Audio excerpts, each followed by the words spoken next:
Have you ever thought to yourself, man, I wish I could find a YouTube video where some guy ranks all 135 Blu-rays that he watched over the last year? Well, folks, if that's you, you've stumbled across the right video.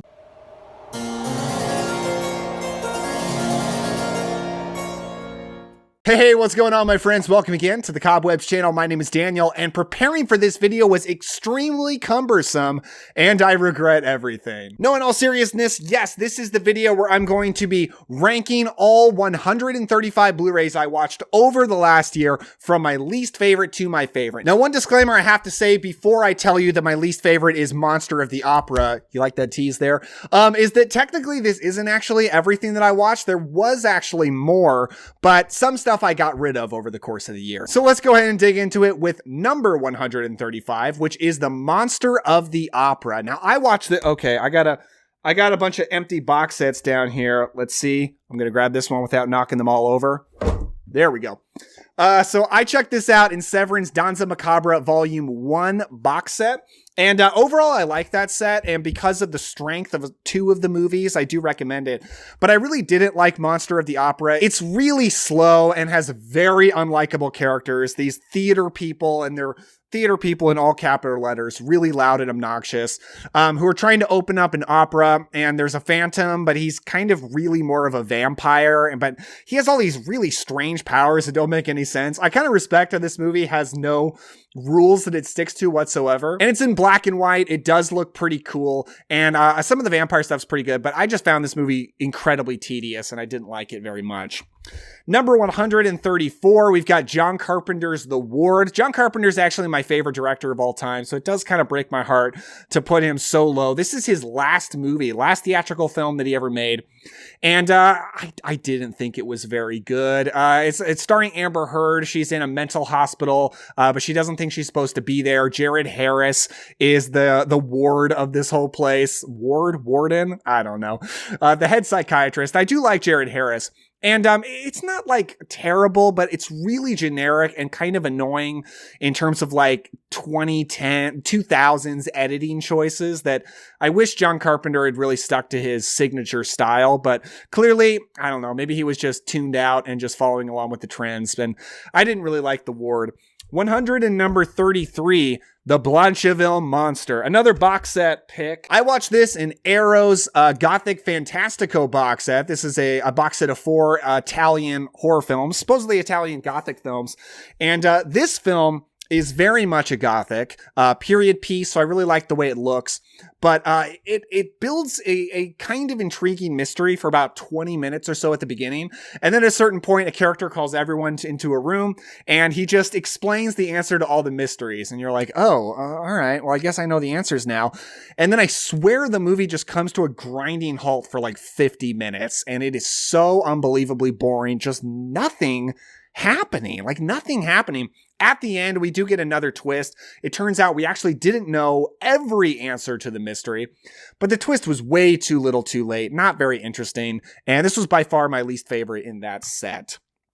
Next up, 132, we have got the Vestron release of Little Monsters. I watched quite a bit of Vestron Blu-rays over the last year, and this one's my least favorite, and I really chalk that up to the fact that I didn't grow up on this movie. A lot of people seem to really like it, but it seems like they grew up on it. Now, I do vividly remember the VHS box art when I was a kid, and like, kind of thinking about renting it, but thought Howie Mandel, I think that's his name, yeah, as the monster, just thought he looked really dumb, and that's why I didn't get it, and I stand by that. I don't like the monster design in this, but I do like Fred Savage, and I like the drama going on with his family, including the dad is played by Daniel Stern, which is pretty cool, but whenever it gets to the monster stuff, it's just not enough. It's just not cool enough, I don't think.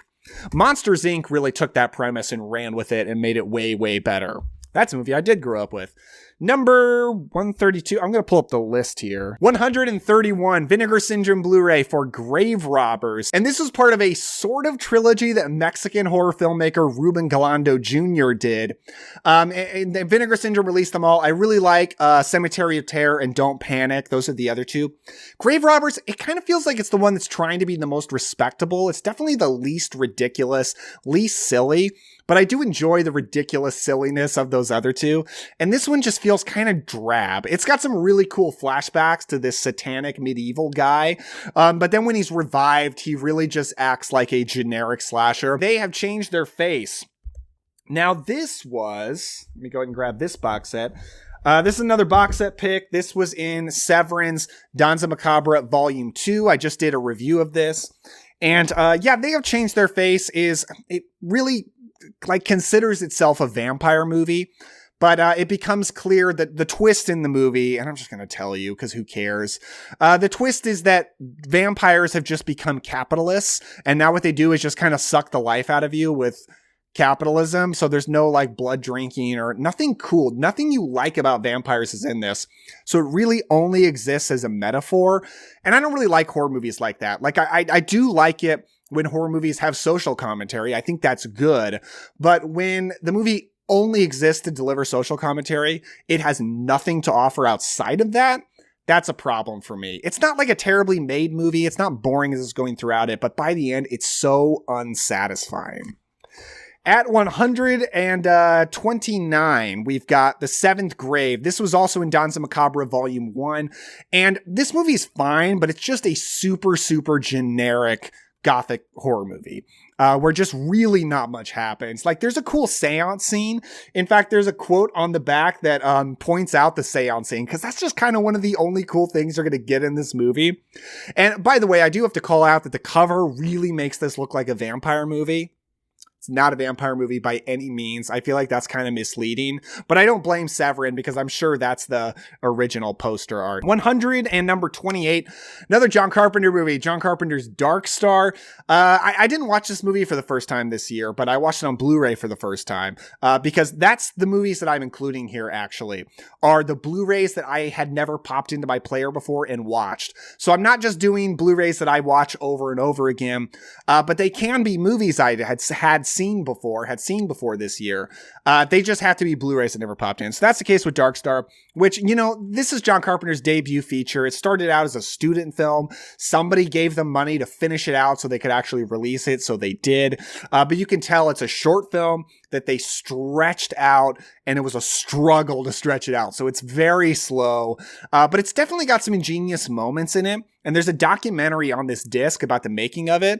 And it's definitely more interesting than the movie Dark Star. But John Carpenter went on to become my favorite director. So can't hate on Dark Star too much. That's for sure. 100 and number 27, we have got Robot Jox, another box set pick, because I checked this movie out in Arrow Video's new release, Empire of Screams box set. I really, really love this box set. Overall, huge fan of it. Super, super happy to have it.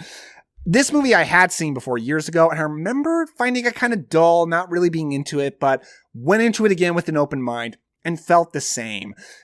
I wish I liked this movie, but when it comes to the robot fight scenes, which is like, I'm going to set that right there, which is like the money-making scenes, right? You want to watch the robots fight each other. It really just felt like somebody with two action figures just going, pew, pew, pew. Not very interesting for a grown man, I didn't think. I wasn't really that interested in the characters. There's some plot twists in there that are so pointless. I don't think the script is very good, but I love Stuart Gordon as a filmmaker, so always happy to have more Stuart Gordon movies. And I just don't think this is that great, but I know a lot of people love it, and I respect that for sure. At number 126, we have got Danny Boyle's Sunshine. This is a real outlier. I don't have many movies in here like this, like 2000s, brainy sci-fi starring big current stars like Cillian Murphy and Chris Evans. Not a lot of that kind of stuff. I'm a cult movie guy, and I talk about a lot of cult movies on this channel, classic movies too.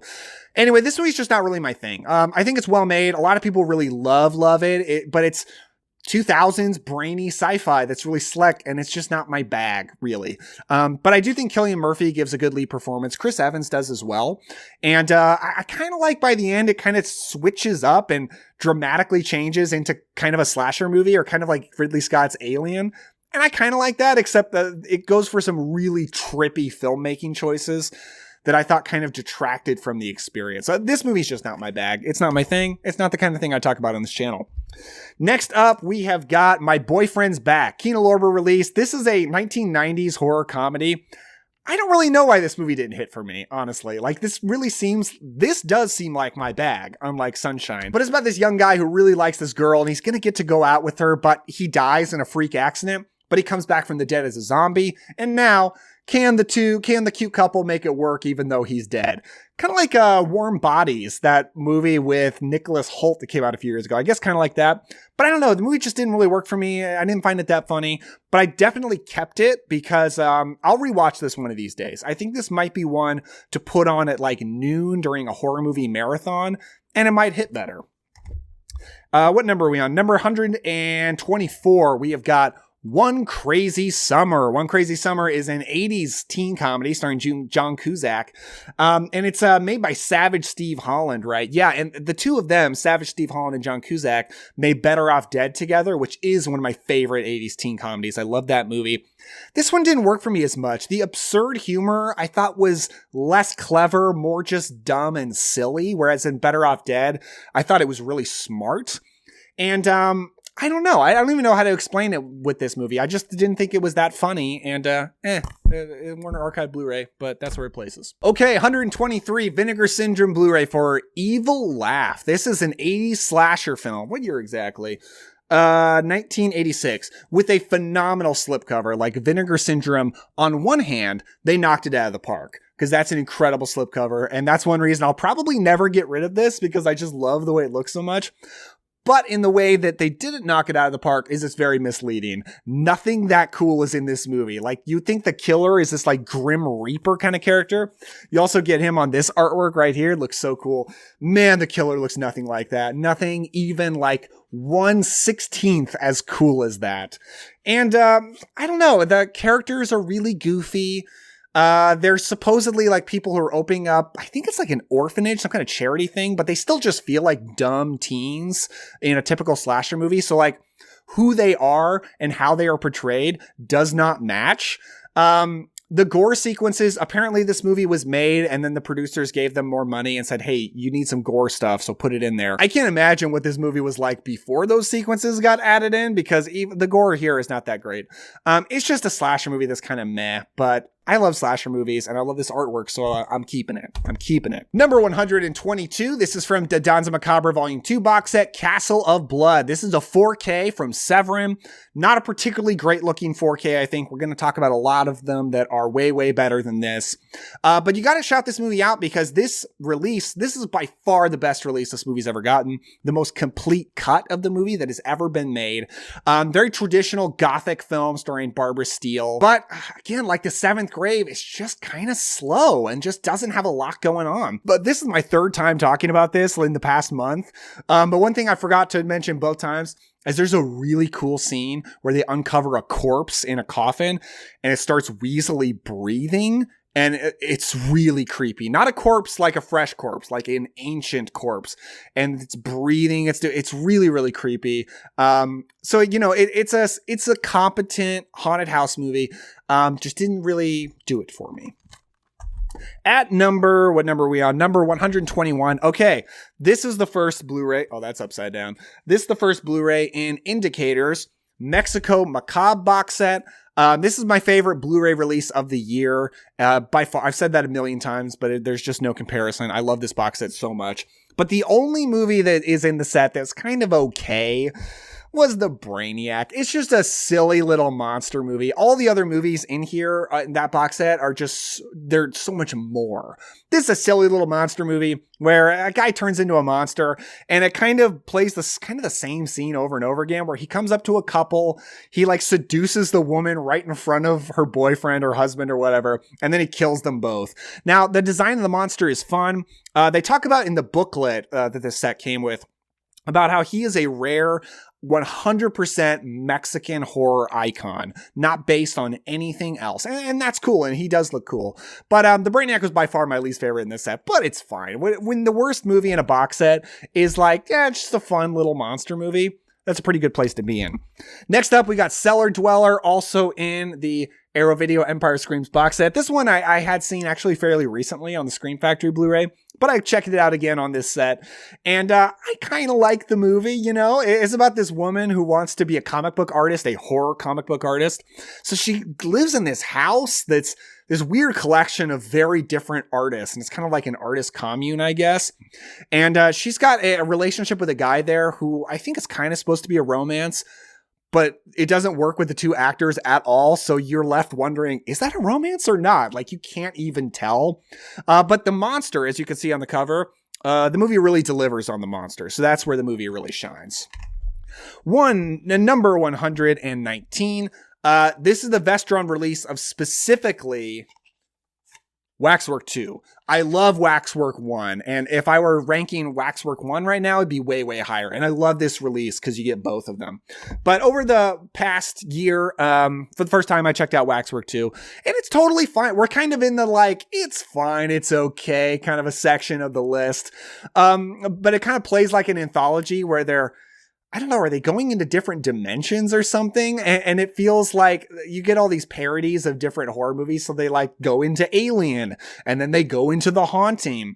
By the final third or so, it kind of wears out its welcome, and you're ready for it to just be over. But it's got some creative stuff in there, and it's certainly not bad at all. Next up, we have got The Hitchhiker. This is an Ida Lupino directed film noir from 1953. A lot of people love this movie way, way more than me. In fact, I did a podcast recently on top 10 discoveries of the year, and a friend of mine on the podcast named this as one of his 10. He loved it. For me, it just felt like Noir 101, like the kind of noir film I've seen a million times, but done way better. Pretty uninteresting characters, very low budget, which I think kind of limited them on what they could really do. And everything about it just felt standard to me. So next up, I got to grab another stack.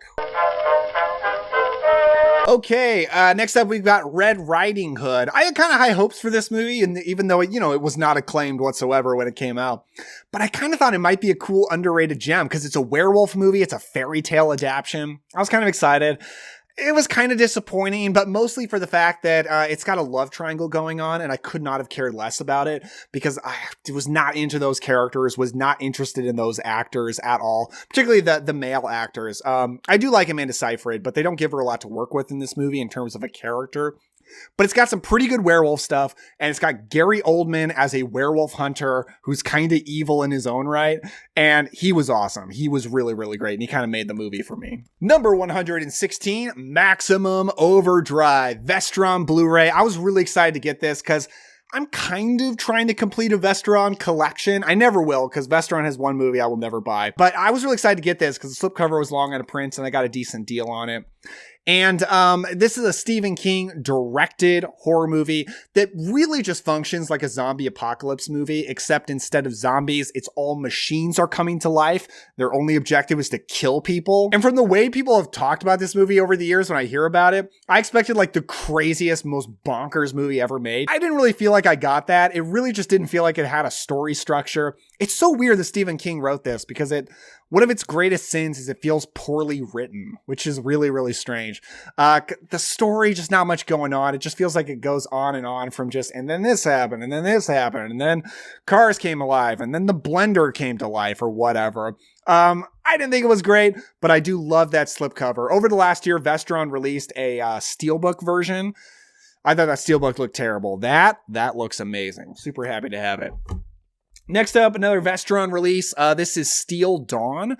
This is like a post-apocalyptic kind of an action movie, starring Patrick Swayze. Really looks like Mad Max. It really feels like their whole idea was, let's put Mad Max and the classic Western Shane together. So the story is Shane.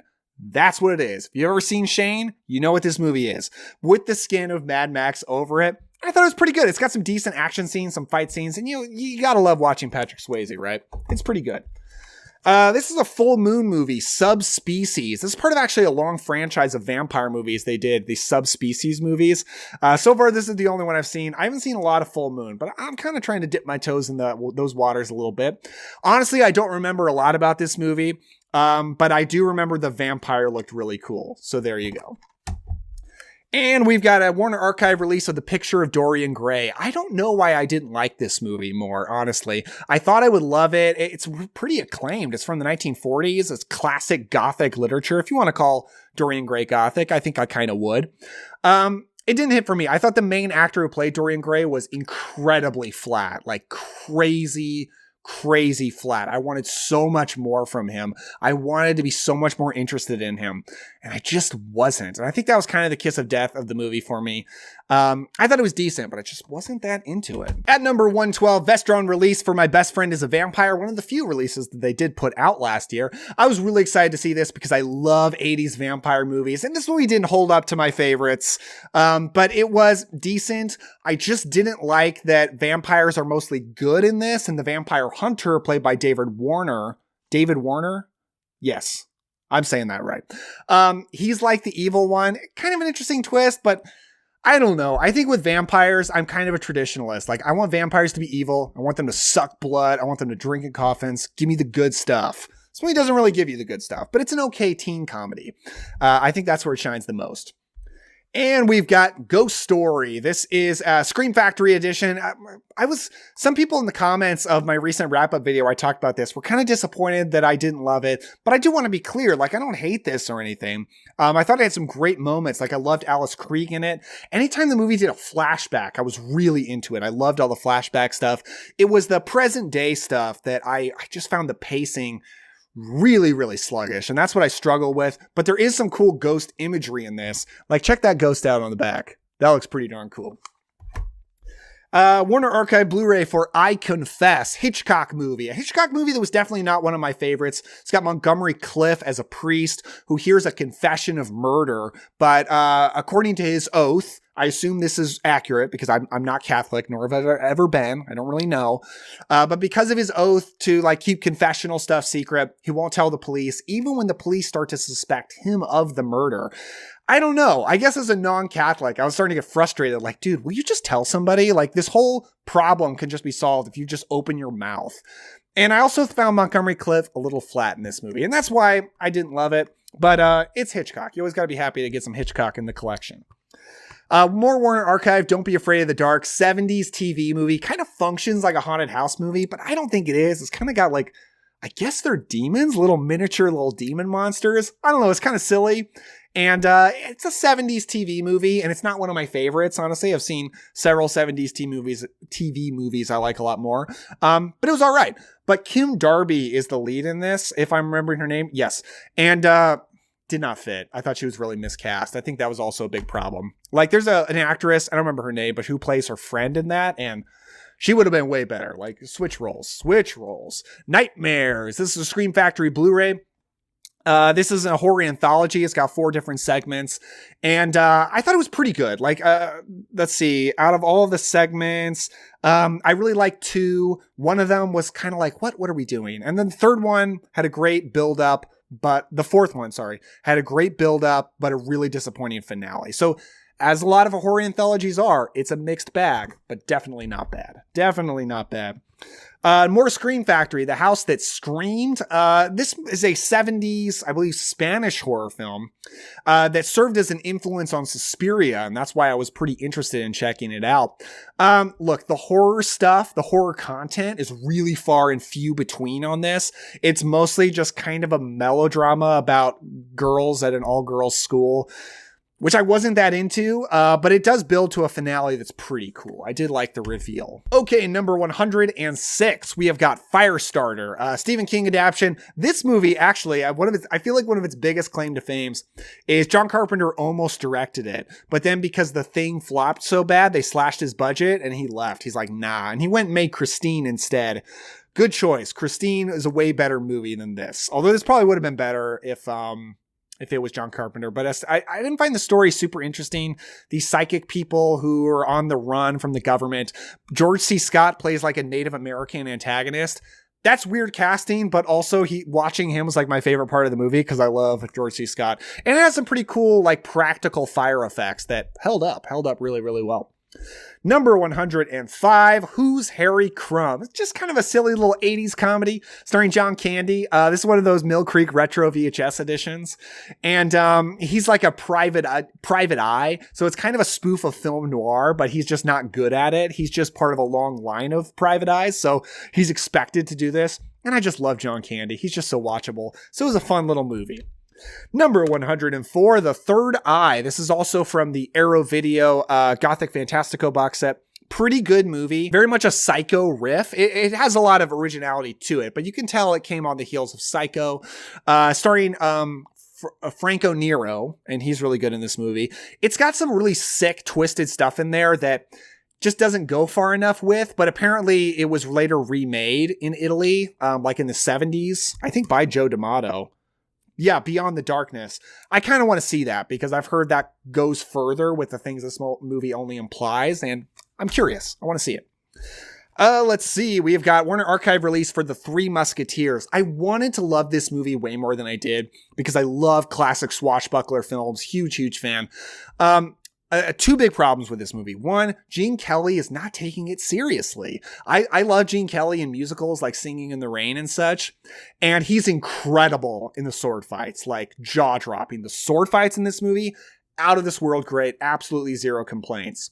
But in the acting parts, it feels like he's not taking it seriously, and I struggled with that. Like, dude, buck up. Like, this movie is good. Let's do it. But then also, pacing kind of falls off in the final third when it kind of switches plot lines a little bit. I actually like the 90s version with like Kiefer Sutherland and Oliver Platt and Charlie Sheen better, I gotta say. I honestly do. And next up, let's see, what number is this? I want to keep track of numbers. Number 102, we got Scream Factory Blu-ray of Strays. So Strays is a 90s TV horror movie. And if you've ever seen Arachnophobia with Jeff Daniels, this movie is Arachnophobia, except with stray cats instead of spiders. So automatically, it's like way less scary for me because I love cats and I hate spiders. They're very creepy crawly. Not a big fan. But this was just like a silly good time and I enjoyed it. And there's actually some like personal drama going on between the family that I was almost more into than the cat stuff. And that's when you know a horror movie is good. When you're into the non-horror stuff and then the horror stuff.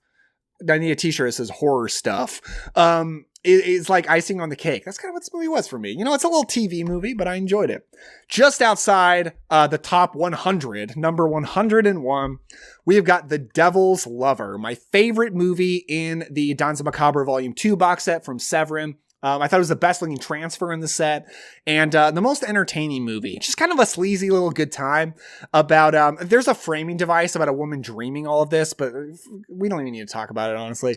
It's mainly takes place in like olden times, like folk horror kind of times. It feels like a folk horror movie, about personal drama going on in the inhabitants of this small village. And, this sexual repression and the devil shows up and he's kind of the liberator of this. And, it's got devils and it's got vampires and it's got witches. It's got a lot of folk horror stuff and it's not very well written, but I thought it was entertaining. All right. Cracking into the top 100. Wow, we've got a long way to go. Should probably speed this up. We've got The Big Easy, which is it's a 1980s thriller starring Dennis Quaid and Ellen Barkin about corruption in the police department. She's a lawyer and he's a cop in New Orleans. Dennis Quaid is doing a ridiculous New Orleans accent. I can't see myself ever rewatching this, but I still held on to it. I don't know. The slipcover is fun and I still have it. Number 99, we have got Island of Terror, Scream Factory Blu-ray, not a Hammer movie, but it is directed by Terrence Fisher and starring Peter Cushing, so it's very Hammer adjacent. It's just a cozy little movie about cozy little monsters attacking this small little cozy English countryside island. It's pretty fun. At number 98, we've got more Vestron with The Dentist Collection. I actually, full disclosure, I've only seen The Dentist 2. I still haven't watched The Dentist 1. So this might show up in my next year-long wrap-up video if I'm so insane as to do this again. And this movie blew my expectations away. Like, it's not an amazing movie. It's not great. I still only gave it 3 stars, but I kind of expected nothing. I don't like this cover. I thought it's kind of hideous. but it's pretty good. It's starring Corbin Burnson, who I know as Sean's dad from Psych, as this dentist who's like losing his mind and just destroying, killing people by messing with their teeth. If you're afraid of dentists, if you're afraid of getting cavity fillings and getting teeth pulled and all that, this movie is horrifying. So, and what I just described is like most people on the earth. So it's pretty horrifying to most people. Pretty disgusting, but a good character piece. Pretty good character piece, honestly. Number 97 from Arrow Video's Gothic Fantastical box set, The Witch. Pretty good witch movie. Way too long at 2 hours, but within those 2 hours, there's some great stuff involving a seductress witch, an old crone witch, and it has a pretty great ending. Number 96, Straight Jacket. This is a double feature of Joan Crawford horror films. I still haven't seen Berserk, but I'm just talking about Straight Jacket, William Castle movie. Pretty darn good. Joan Crawford gives a really great performance as a woman who lost her mind and killed somebody, but has been released and is trying to rehabilitate herself, bond with her daughter. But people start getting killed again, and she doesn't know if she did it or not. Has an awesome ending reveal. William Castle, he pretty much always delivers. Vinegar Syndrome Blu-ray for The Laughing Dead. This is a fun movie, honestly. It's a good time. It's ridiculous. There's even a scene where like zombies are doing like a basketball game. It's very, very silly. It's got zombies. It's got monsters. It's Aztec god, folk horror craziness. I liked it, but I got to say the making of documentary on the set really enhanced the movie for me. I really, really loved that. I'm really happy I got that Vinegar Syndrome. At number 94, Warner Archive Blu-ray for The Long, Long Trailer. This came out this year, and I really enjoyed it. It's kind of like I Love Lucy, the movie, because it's starring Lucille Ball and Desi Arnaz, and they're very much playing the same characters, but not the same characters, but basically the same characters. But they're a couple who just get married, and they decide to buy a long, long trailer and just go traveling across the country. But this trailer turns out to be a lot more trouble than it's worth. And it's just a wacky comedy full of wacky situations involving that trailer, and it's fun. Next up, another Warner Archive Blu-ray 60s comedy of The Courtship of Eddie's Father. Pretty good. I really like Glenn Ford, and it functions as a pretty good drama about a father and son who have lost the wife and mother of the family. They're trying to move on, and he's kind of trying to find new love, and it's a good drama, honestly. In addition to being a pretty good 60s comedy, visually beautiful, as pretty much every movie like this from the 1960s was. Vinegar Syndrome, The Cellar. I like this one. It's not great, but it's pretty good. I like the family that it's about. This family, they move to, it's like the desert or something. I watched it quite a while ago. But there turns out to be a monster in the cellar or something like that. But it's got some pretty good like folk horror kind of a lore around it that I can't remember right now, but I remember was pretty good. So I thought The Cellar delivered where it needed to, and I liked the characters. So that was good. Warner Archive Blu-ray for Eye of the Devil. This really feels like a Wicker Man prototype. So many things that it does, the Wicker Man would later do so much better, but you gotta admit this movie came first. So it's a pretty good, again, folk horror movie, starring David Niven and Deborah Kerr. Oh, and it's got, Shannon, what is her name? Sharon Tate. She plays like a witchy character, and I really loved her in this movie. I thought she was the standout. And the last movie in this particular stack, The Secret of My Success, which is a 80s comedy starring Michael J. Fox about him trying to succeed in the big business world. It's very like 1980s, yuppies are awesome kind of a mindset that was around in back in the 80s. It's a crazy like compilation of montages. Like you wouldn't believe how many montages this movie has. It's just crazy. But by the end, when you find out what the secret of his success is, kind of weird that's the secret. Now you want to watch the movie. I bet you do. Okay, number 89, Christmas in Connecticut. I really like this movie. I've loved it for many years. This is just my first time watching it on Blu-ray. I watched it during the Christmas season. It's fun. It's a romantic comedy. Barbara Stanwyck is awesome. And Wes Craven's Shocker. Yeah, I actually never saw Shocker before this year.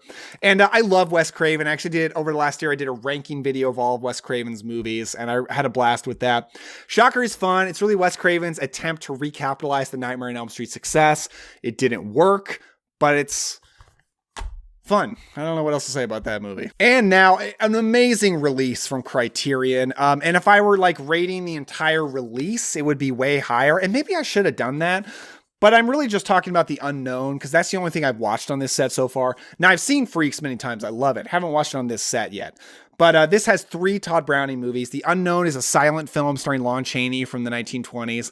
And it's really, really good. Amazing twists and turns. Oh, I got to make some more room here. This, can you imagine how fun this video is going to be to clean up after? I don't have to imagine. I'm going to experience it. Number 86, The Crimson Cult, otherwise known as The Curse of the Crimson Altar. A Tygon horror film. It's got Boris Karloff in a delightful role. He's really funny. It's got Christopher Lee. It's got Barbara Steele as a witch. I wish it had more Barbara Steele, though. That's a problem with this movie. But I love the atmosphere of this movie. This guy traveling to this small little English town, festival dedicated to this witch in history. So you got all this witchiness and cult stuff. And it's a really, really good time. It's like not a great movie, but it's really up my alley. 1960s, just cult witchy jam like that. Yeah, I was into it for sure. Let's see. Next up, we are on number 85, Canyon Passage. This is a slasher. What is wrong with me? I've been going at this too long. Okay, no, this is a Western from the 40s, not a slasher. Yeah, it's got Dana Andrews, Brian Donlevy, Susan Hayward, and really good drama among the characters. Like Brian Donlevy, very sympathetic, but I just cared about the relationship between Dana Andrews and Susan Hayward. And it's a frontier Western where they're like homesteading and building a town. And I really just like that part of the Old West. So I like that setting. Next up, this is the Marx Brothers comedy from Warner Archive Blu-ray, A Night at the Opera. It's just funny. It's just a really funny Marx Brothers movie. Particularly, there's this scene where, Groucho and Harpo, this is an utter fail. I can't remember what they're talking about, but they're talking about something that's really funny. Isn't this a great video? Like, you're getting so much out of this. Okay, number 83, Rad. This is a movie that Vinegar Syndrome put out on 4K, and it was like a huge deal. I didn't buy that. I just got the Mill Creek Blu-ray for like $11.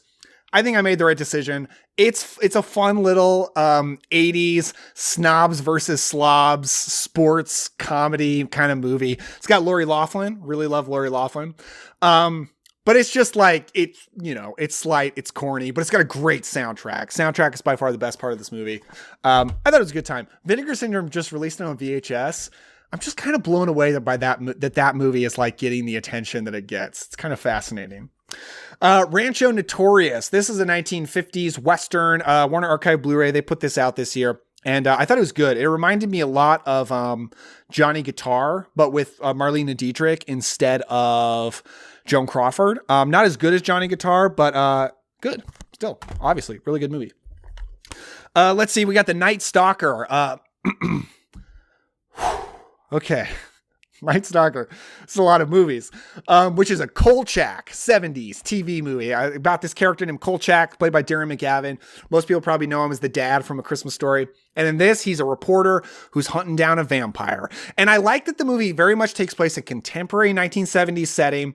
And it's really like dealing with what would it be like to have a vampire around in modern day, just like in our normal lives. But the vampire stuff's very old fashioned. And I really like that. Very traditional, blood drinking, coffin sleeping. That I dig that. Or that those two things coming together was a good idea. All right, next up, we've got Warner Archive Blu-ray for While the City Sleeps. This is a Fritz Lang movie. Not exactly a noir. I wouldn't call it that. It's kind of a serial killer murder mystery, except you know who the killer is, and you kind of follow him. And the movie feels kind of ahead of its time in the way it depicts a serial killer. But this is another Dana Andrews joint. He's really, really good in this as a reporter who's another reporter tracking down something scary, vampire, serial killer.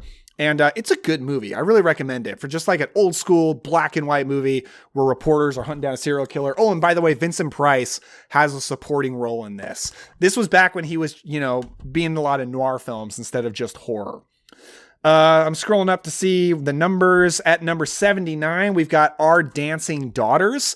Warner Archive also put this out this year. This is a silent melodrama starring Joan Crawford. I know, like 90% of you are like, oh my gosh, I gotta get this immediately. Silent melodrama about like romance and love triangle sounds amazing. I thought it was good. Like I really did. And I'm not the biggest silent film fan, but this one kept my attention. And it's a great piece of history because it's very much about the jazz age, like back in those Great Gatsby times. And it's authentic because they actually made this during that period. And I really liked it. I thought it was really good. Joan Crawford really pops in it too. You saw why she became such a big star. All right, so we're back to the Empire of Screams box set. This is Dungeon Master. I'd never seen this before getting this set. It was a big reason I wanted this set, actually, because this was like impossible to see. Really good. I really, really enjoyed it. 80s fantasy movie, kind of an anthology, where they kind of go into like different subgenres of horror, action, adventure, sci-fi, fantasy subgenres. And it was good. Like, it was just fun. It was a good time. And it's really short. And also there's an interview on the set with the lead actor, on the Blu-ray. I said on the set. I feel drunk. I'm not even drinking. That added some really great context to the movie, I thought. And I really liked that interview, and it made me like the movie even more, and it made me like him in the movie even more. And then also in that set is Arena. I really liked Arena. I think this is really underrated. Seems like a lot of people are rating this pretty low in the set. I thought it was great. It is very much a traditional boxing movie, like a Rocky type movie, but about a guy out in space and he fights in the ring aliens. Visually feels very influenced by Star Wars for sure. But it's like a Rocky movie within Star Wars with a lot of really cool monster and alien effects. How can you go wrong? I really liked the lead guy too. I was into him. I thought he was cool. He was a good protagonist. Jason Takes Manhattan. So I watched this in this Friday the 13th box set. I'd seen this movie once before, but never in the box set. This is my first time rewatching it in years because I really didn't like it the first time I saw it. Dude, I loved it this time. Like, I really, really did. I thought it was so much better than I thought it was. I like the characters. I thought the kills were awesome. Like, they're really creative, not gory, because the MPAA was coming down hard on the Friday the 13th franchise at this time, but they were creative. They were getting around their censorship by just doing cool stuff. And Jason just looks amazing in this visually. So cool. I like this movie, I gotta say. Another underrated one. Number 75, Warner Archive Blu-ray for The Private Lives of Elizabeth and Essex. I'm a big Errol Flynn fan. This is Bette Davis and Errol Flynn about a relationship between Queen Elizabeth of England and the Earl of Essex. Very unconventional relationship that doesn't really work, but they're like both stuck in it, which is really interesting. And Errol Flynn is awesome. I'm such a big fan of him as an actor, and he's great in this movie. Next up, we have got Bell, Book, and Candle.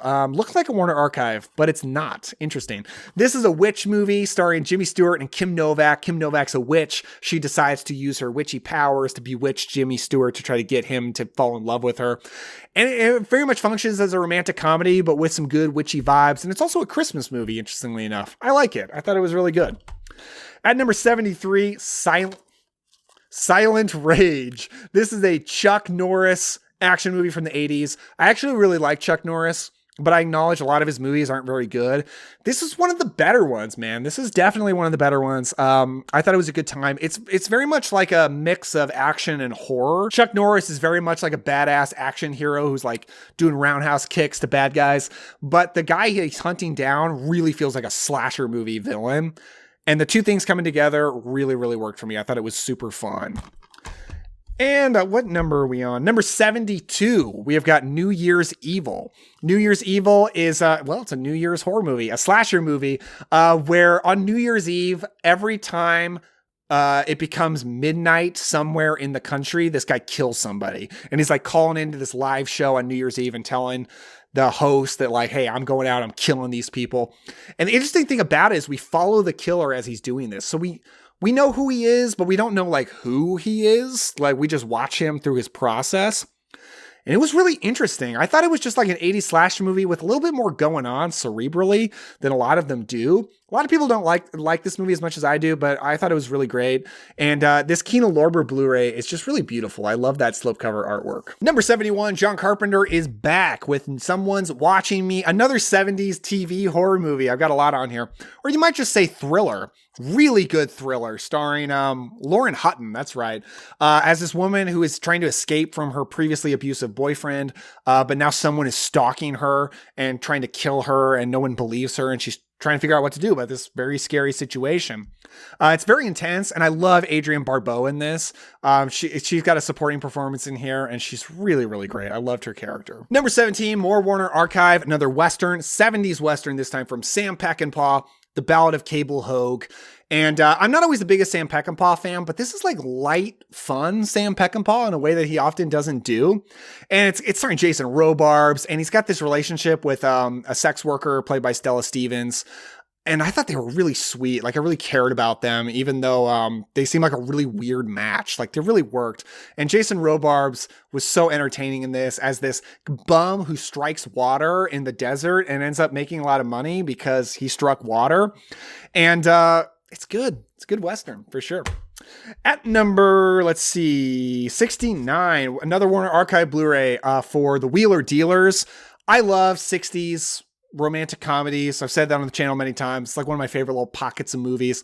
And this is a good one. James Gardner, Lee Remick, really delightful in this. James Gardner is a millionaire who just loves wheeling and dealing, trying to make money. And he's super entertaining to watch go through this.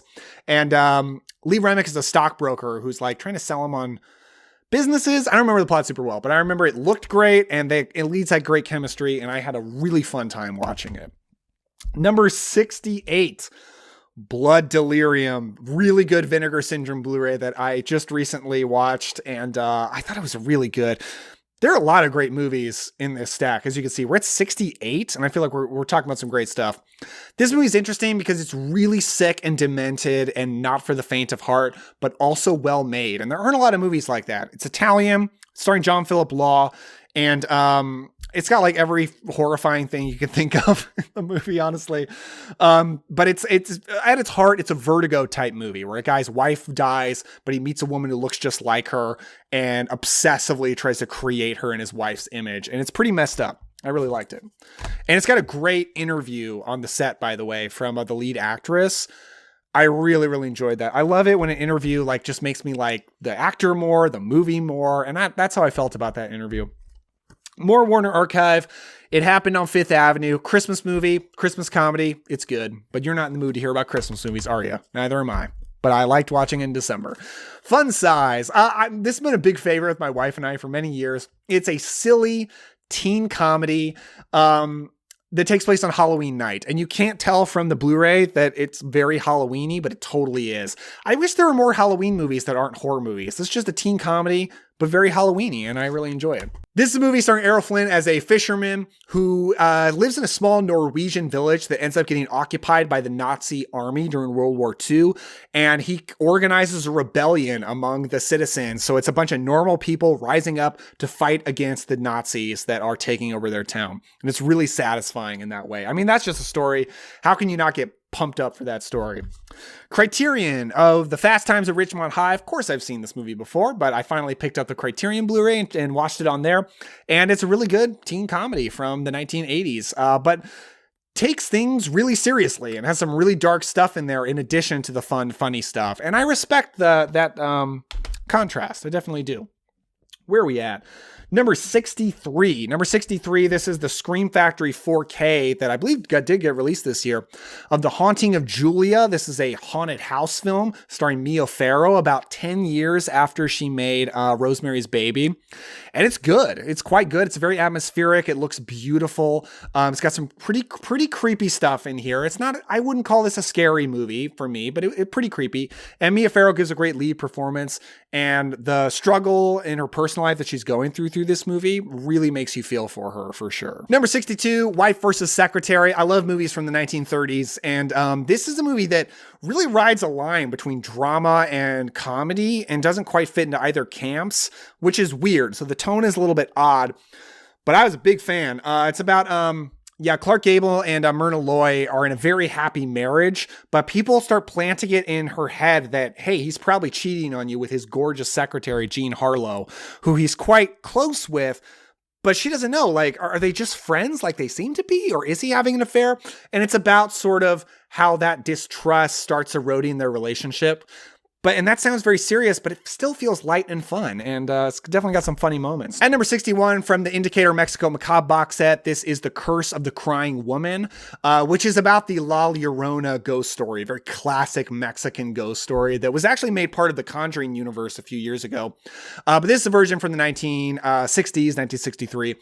Really, really cool movie. Great visuals, great scary visuals. And honestly, I want to watch it again because at this time I don't remember it super well, but I remember it really made a great impression on me, and I was a big fan.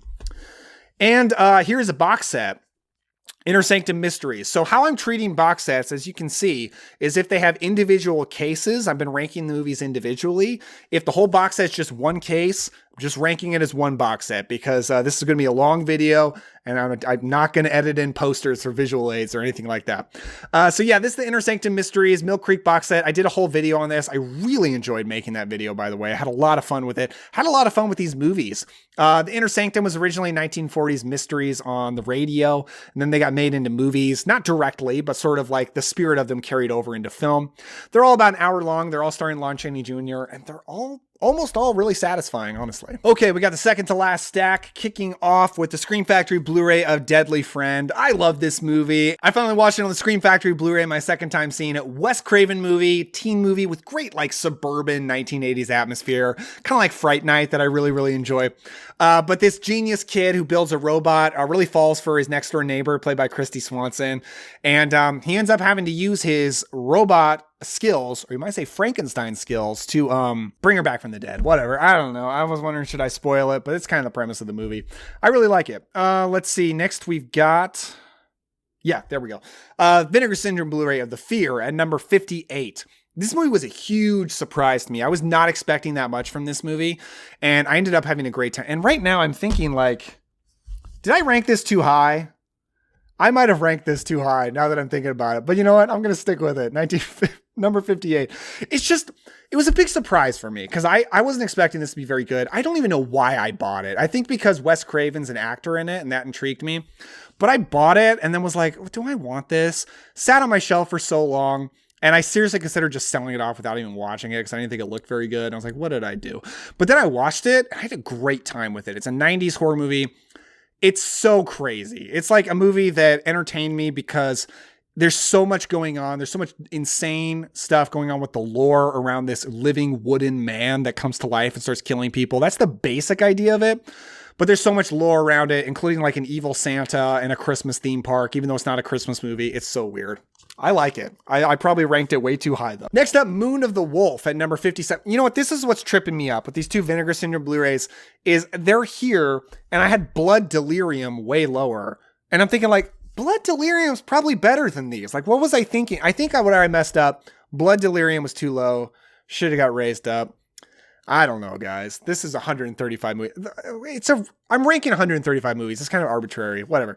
Moon of the Wolf is another 1970s TV movie, and I had a great time with it. It really just feels like a cozy, small southern town murder mystery. But of course, the murderer turns out to be a werewolf. But who is the werewolf? That's the real question. I like the protagonist. He's this, small town sheriff. Everything about this movie feels super authentic. Really, really authentic because they filmed it in an actual small town. And I kind of want to watch it again right now, honestly. That's the thing. Like, Blood Delirium's a great movie, but it really took a lot out of me because it's so messed up. But this movie, like, I could put it on and have a cup of hot tea and have a great old time anytime. Next, we got Last Action Hero. This is, you know this, Arnold Schwarzenegger action movie from the 1990s. Very meta, and it flopped at the time, but people now understand how good it actually is. At number 55, so the last movie in the Gothic Fantastico, I keep having to remind myself, is it Gothic Fantastico or is it DANZA Macabra? Gothic Fantastico set from Arrow Video.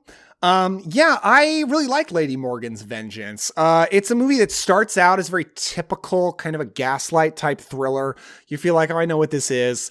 But about halfway through, it launches into being full on, full throttle, no holds barred, supernatural Gothic horror ghost story in all the great ways. And it's really, really cool. Really big fan. Number 54, we've got Lady Frankenstein. This one was in the Danza Macabra Volume 1 box set. This is another movie that had like a dramatic shift about halfway through. I think a little bit earlier for this one. But it starts out as kind of a basic Frankenstein movie. Feels like a Hammer ripoff with, who's the guy who plays Frankenstein? He's he's kind of a classic film actor. He's in Shadow of a Doubt from Hitchcock. Joseph Cotten, that's it. Joseph Cotten plays Frankenstein. I really didn't like him as Frankenstein, and I was like, oh, this movie might be bad. But then something happens, something dramatic that I wasn't expecting, that launches Rosalba Neri as Lady Frankenstein into the protagonist role. And from that point on, the movie is awesome. Pretty sick and twisted and awesome. Let's see. Next, we've got Death Trap at number 53. It's a really good murder mystery movie from Warner Archive. They put this out starring Michael Caine and Christopher Reeve, but a playwright who decides he might want to kill his apprentice so he can get a really good play script out of him. And it's pretty awesome. Number 52, The Unholy. This is another restaurant movie. This is another one that sat on my shelf for a long time. I was like, when am I finally going to watch this? And it really blew my expectations away. It's about a priest who is assigned to this weird little church, and he basically finds out he is there to do battle with the devil. And the satanic horrors really don't disappoint in this. Like, it really lives up to the name. Very unholy, I guess. This is Vinegar Syndrome Blu-ray for Count Dracula's Great Love. I love Paul Naschy so much. There's going to be quite a bit of Paul Naschy on here. This is his Dracula movie. And Paul Naschy's not as well suited to playing Dracula, I think, as he is to playing a werewolf, which he did a lot more often. But it's still just traditional 70s Gothic Paul Naschy, and I was a big fan, and I kind of want to watch it again right now. Number 50, cracking into the top 50, we got Alfred Hitchcock's The Man Who Knew Too Much. Actually a remake of a movie that Hitchcock made in the 30s, but this one is starring Jimmy Stewart and Doris Day. Really like them together, really bought them as a great husband and wife, married couple. I was like, spouse couple? What's the word? I'm really losing it. Really great married couple who just work together as a team in this. There's not enough movies where married couples aren't like, will they, won't they split up or fighting, just working as a strong team. And they really do in this movie. And the final third is brutally intense in a way that I was really, really impressed with. I mean, Hitchcock, he's the man, right? At number 43, we got An Inspector Calls. This is a really cool movie that was based on a play. It came out in the 1950s. Alistair Sim plays an inspector who shows up at the house of this family unexpectedly and says that a girl is dead. She's in the morgue, and I need to ask you all some questions. And the story that this reveals through all of these questions and all trying to figure out who this girl is, it becomes clear it's a pretty interesting parable, I think. And I think that's really the point of the movie. It's pretty cool. Number 48, we got The Woman in the Window, Fritz Lang murder movie starring Edward G. Robinson as a normal guy who steps out of line once, someone ends up dead, and he spends the rest of the movie trying to cover it up and sweating that he's going to get caught. It's really intense. I thought it was pretty awesome. At number 48, we got John Carpenter's Village of the Damned. First time I saw this. This is his remake of the 1960s movie, which I do like and I've seen, but I might even like the Carpenter version better because it's the same story. It's a pretty faithful adaptation. Well, I think it was originally a book, but a faithful retelling of the original movie. And, but it looks like a John Carpenter movie. I think it's one of his most beautiful looking movies. It's got incredible Carpenter score. Really like the lead performance from Christopher Reeve. I was just a huge fan. At number 46, really cool release from Vinegar Syndrome this year. They kicked off their Vinegar Syndrome's Labs line, which is a line of Blu-rays where they're just releasing unusual stuff. And this is a 1940s horror anthology, kind of fantasy horror anthology, also has Edward G. Robinson. And I was a big fan. All three segments are great. And this is great. I really want more people to buy this. So grab Flesh and Fantasy. It's awesome. Let's see. At number 45, History is Made at Night, Criterion Blu-ray. This is another movie from the 40s, I think. No, 1937, where Jean Arthur is married to Colin Clive, and Colin Clive is this pretty horrible guy, extremely jealous, and his jealousy kind of drives her away and into the arms of Charles Boyer, and they have a pretty great romance. And by the end, the movie ends up being much bigger than you would expect. Like, it really goes for a big set piece I wasn't expecting. Number 44, we've got Madman. This is on 4K from Vinegar Syndrome. Looks incredible on 4K. Just absolutely stunning. Kind of a cheap 80s slasher, but I really like the characters in this a lot. And I really love the setting. Like, it's at this summer camp, but it looks like fall. I don't know why the camp seems to stretch out into October, but it looks like October. And they really build up the legend of Madman Mars really, really well. He's even got his own folk song. I love this. This is like a total 80s slasher gem, and I'm really happy to have it on 4K from Vinegar Syndrome. Also from Vinegar Syndrome on 4K, the Amityville Horror. Always been a big fan of this movie ever since I saw it. I always think it's kind of underrated because a lot of people like to crap on it. And I just think it's a really good haunted house movie starring James Brolin and Margot Kidder, and two performances I really like. And like pretty much all Vinegar Syndrome 4Ks, it looks amazing. And it's got really cool special features on here. There's a commentary with one of the like paranormal investigators who was first called to the Amityville house, like the real house this is based on. Just hearing the perspective of a guy who truly believes this stuff was fascinating. It's got some great features. This is the Sherlock Holmes box set of all Basil Rathbone Sherlock Holmes films. I did a video ranking all, is it 13? 14? 14. I ranked all 14 of these movies. Basil Rathbone is an awesome Sherlock Holmes, and that's a fun set of movies for sure. Paul Naschy collection. As a whole, I would rank this higher. This is the Paul Naschy collection from Scream Factory. But the only one I watched for the first time this year was Blue Eyes of the Broken Doll, which is a Paul Naschy giallo that I really liked. Really good. And I did a whole video on this whole box set, and I had a blast with it, and I did research, and you should check it out because it's kind of a good crash course and introduction to Paul Naschy. All right, number 40. We've got The Exorcist 3.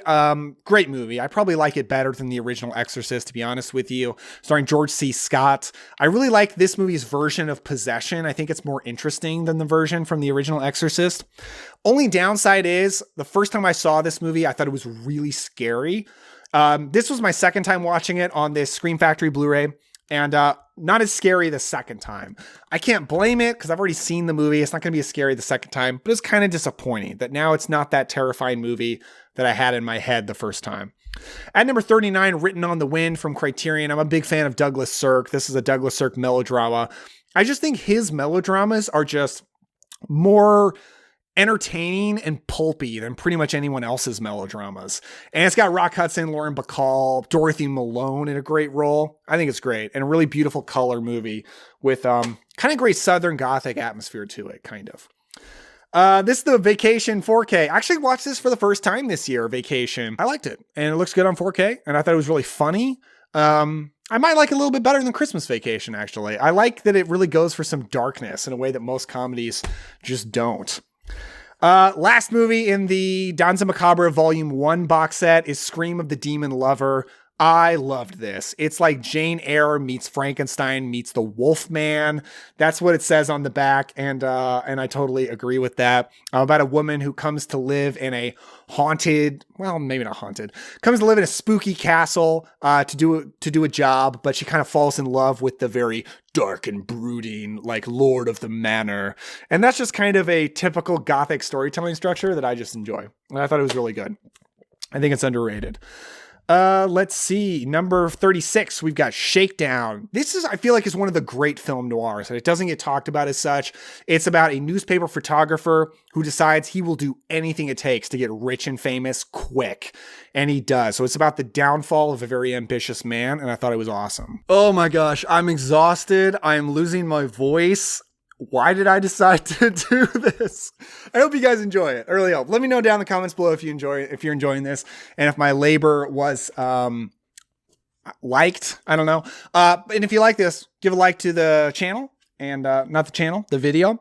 I don't know how to think anymore. And subscribe to the channel for more videos like this. So next up, more Vinegar Syndrome. Vinegar Syndrome 4K of Primal Rage. I first watched this movie on Shudder, but then I got the 4K. Actually, a buddy of mine gave it to me, which is really nice. And it looks awesome on 4K. It's got a great making of documentary. It's a really good college set, rage virus kind of zombie movie with really likable characters. That's what really stands out to me is like, I love these characters and I like watching them go through this scary situation. It's fun. Like, this is a fun movie for sure. We've got Criterion for Eve's Bayou. This is a very Southern Gothic witchy movie from the 1990s, starring Samuel L. Jackson as the patriarch of a family who cannot keep it together, let's just say, and he's sleeping with other women, and it's really hurting his family. And a member of his family might seek the help of a witch for some voodoo to get back at him for that. It's great. It's like a great period piece drama, but I really like the horror elements that are in there as well. But I would say it's more of a drama first and foremost, but a really good one. And more Vinegar Syndrome 4K. I've watched a lot of Vinegar Syndrome 4Ks, I feel like, this year. The Werewolf versus the Vampire Woman. Paul Naschy, baby. Paul Naschy. I love this movie. I thought it was really great. Here's one weird thing I'll say about this. The packaging looks very sleazy. This is not a sleazy movie. Like, it's really not. Some Paul Naschy movies are sleazy. This one isn't. Minimal nudity. Really just the only sex that happens is between Paul Naschy and a woman he falls in love with. And it's like romantic. It's not sleazy. I don't know. Kind of weird packaging choice, but I do think it looks really cool. But that's like, man, I would love an original one sheet of that poster in my basement so bad. Like, I might go looking and see if it's possible because that looks really cool. Anyway, I'm way off track. Paul Naschy's a werewolf. He fights a vampire woman. It rules. That's what I have to say. At number 32, Legend of Billie Jean. It's another movie that sat on my shelf for years. And I finally popped it in with like no expectations. It was awesome. Awesome 1980s teen movie, but not teen movie in the normal sense. This is about teenagers who are severely wronged by an older man and they go on the run and they end up becoming like symbols of youth justice against injustice, I guess. And you really just get pumped up and you really just fall in love with this character, Billie Jean, played by Helen Slater, who is just an awesome hero protagonist. And her brother is played by Christian Slater, and Keith Gordon plays kind of her love interest. It's fantastic. I really love this movie. I kind of want to watch it again right now. And then the last movie in the This, Stuart Gordon's Dolls. I love Dolls, man. I think it's so good. It's very gothic, takes place in like a very gothic, spooky castle, but dolls come alive and they kill people. And it feels like a kid's horror movie, except when the deaths happen, it's really gory. And that's like my ideal movie. Like, I love the feel of like kids horror, like kind of family friendly horror. But if you also give me gore effects, that's fantastic. And that's what this movie gives me.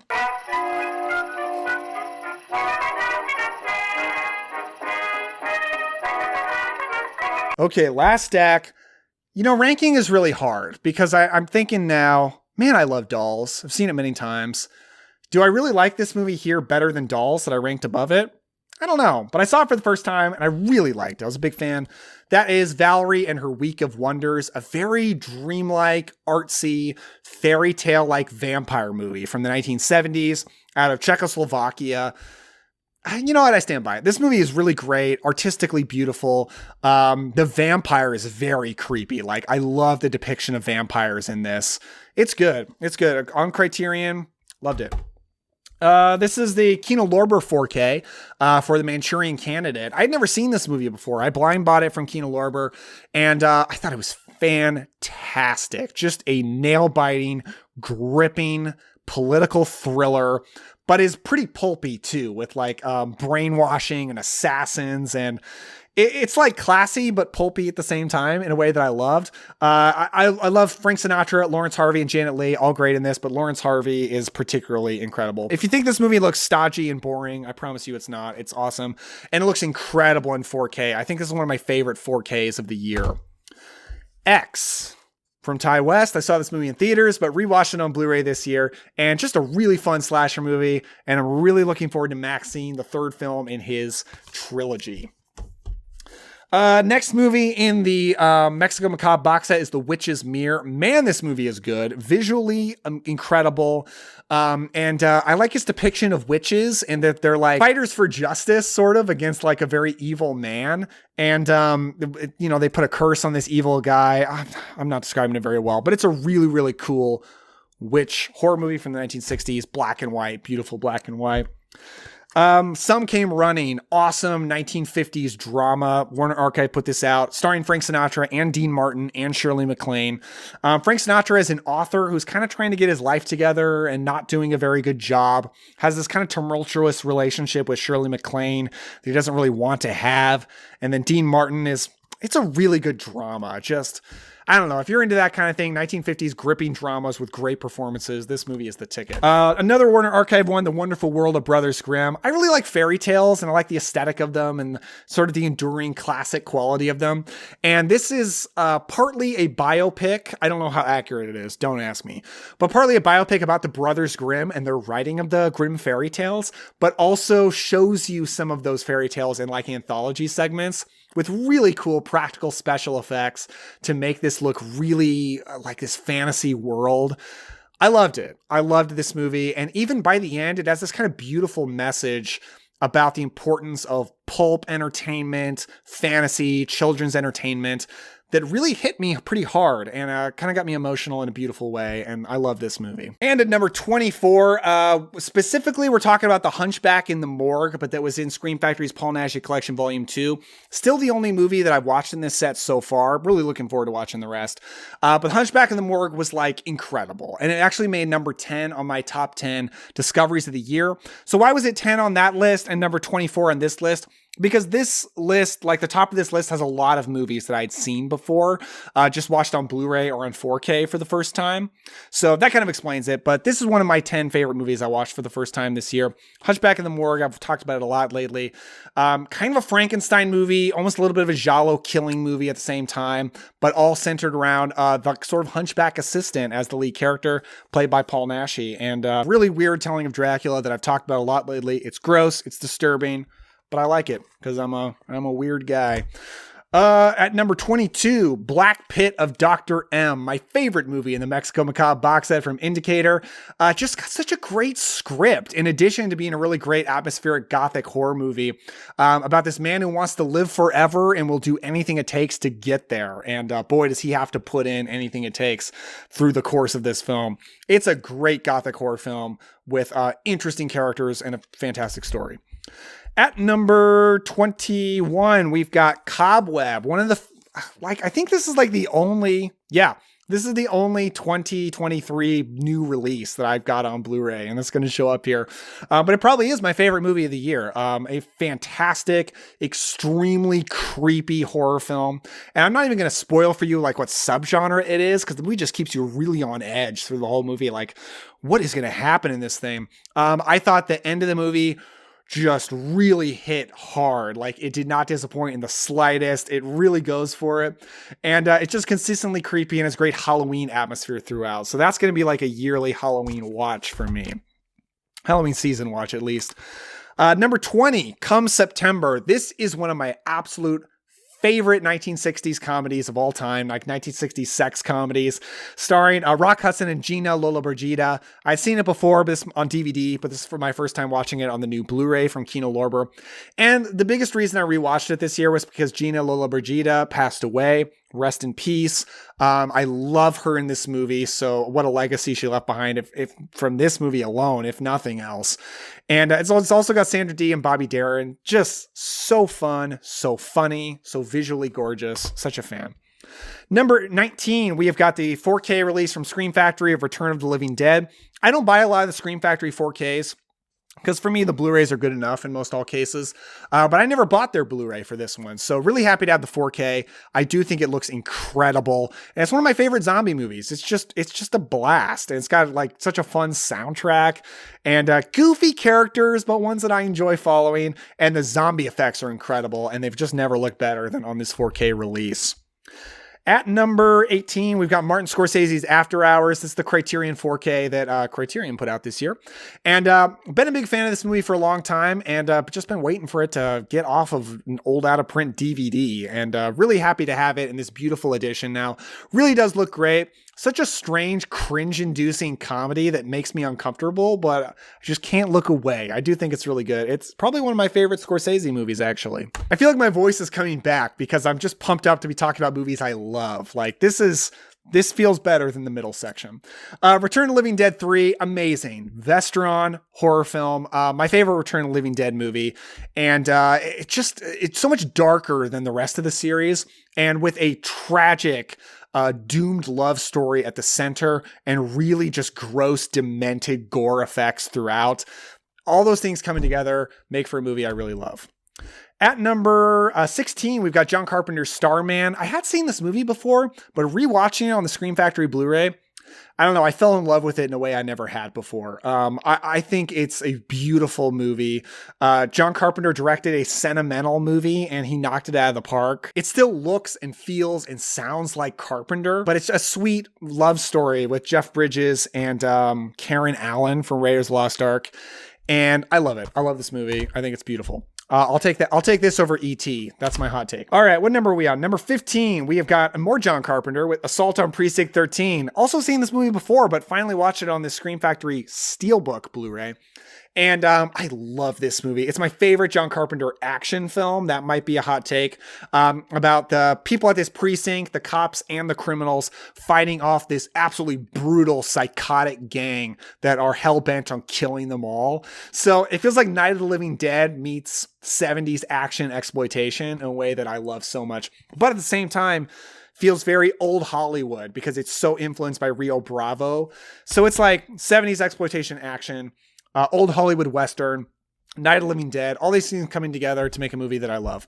At number 14, we've got the Scream Factory 4K for Company of Wolves. I'm not the biggest fan of how Scream Factory is just re-releasing all their movies on 4K. I want them to do more stuff like this and The Haunting of Julia, where they release movies that have not been released on Blu-ray on 4K. That's great. This movie had not been on Blu-ray before, at least not in the US. And I'm so happy to have it because I adore this movie. One of my absolute favorite werewolf movies of all time. One of my favorite fairy tale movies of all time. Kind of functions as an anthology of werewolf fairy tales. I did a whole video on this and I love this. At number 13, we've got the Kino Lorber 4K for 12 Angry Men. I'm sure some people are angry men at me for not putting this higher. This is a great movie. I think it's perfect. It's never been one of my favorite classic films. It's not like a personal favorite for me. It's not one that like I feel my heart is connected to, but it's a perfect movie and it's great. And it looks really good on 4K. I didn't have the Criterion Blu-ray, but I honestly say if you don't have the Criterion Blu-ray, you might be able to hold on to it because the 4K didn't blow me away with this, partially because it's not a visually amazing movie. It all takes place in this small little government room, but it does have the 1997 remake directed by William Friedkin on here. So you might want the 4K just for that. At number 12, we've got Anatomy of a Murder, which is an incredible courtroom drama, starring Jimmy Stewart as this small town lawyer who is tasked with defending this guy who definitely killed someone. But the question is, why did he do it? And was it justifiable? Really interesting and how realistic it is about how murder trials actually work. Next, we've got Criterion Blu-ray for Buck and the Preacher, my favorite Western that I watched this year. I really like Westerns, as you can see, and this was the best. Harry Belafonte and Sidney Poitier, directed by Sidney Poitier, as two men who are working to get a group of recently freed ex-enslaved people out of the South and into the North after the Civil War. A great story, an intense story, fun, funny, great action. I just love this. It's a whole package, everything you want out of a Western. The New Kids, big fan of this movie. I was shocked how good this was. Sean S. Cunningham, teen movie about these two siblings, the girls played by Lori Loughlin, who move into this small town because their parents pass away. They move in with their aunt and uncle, and they face the wrath of the local teen gang led by James Spader. And the movie just escalates and escalates and is basically a horror movie by the end. It's awesome. By the way, did I mention that was number 10? It was. So we're in the top 10 right now. At number 9, we've got the new 4K for Rosemary's Baby. I honestly didn't realize how much of a 4K collector I was until I did this. And I'm like, 4K. I didn't consider myself a 4K collector, but gosh, maybe I am. I think it looks really good on 4K. A lot of people say the transfer was disappointing, but that may be because I didn't own the Criterion Blu-ray. I had this on DVD, so this 4K looked like a big upscale to me. There were some weird audio issues, but then I stopped it, replayed it. The audio issues were gone. I don't get it, but there's supposedly a disc replacement program. I should probably get on that. But this is a great movie. It's just a great 1960s horror film. Very creepy, pretty scary. Love it. I think it's really great. Of course it is. It's a classic. Number 8, we've got Secret Admirer. Yes, I'm the psycho who's ranking this above so many classics. I love Secret Admirer. It's a teen comedy that I fell in love with so much. And I love teen comedies, but at this point, this is one of my absolute favorites. I talked about it so much on this channel, on my discoveries list, in an individual video I did on it. I'm just so glad Kino Lorber released this. Just know it's a great teen comedy. And if you like that kind of thing, I think you should watch it. At number 7, The Adventures of Don Juan. This is the highest ranking Warner Archive disc here. This is a movie I did see when I was a kid and liked, but revisiting it as an adult was like a revelation. I did not remember how great this was. One of my absolute favorite swashbucklers. Errol Flynn towards the end of his era when he was really good at swashbucklers, but he's still great in this movie.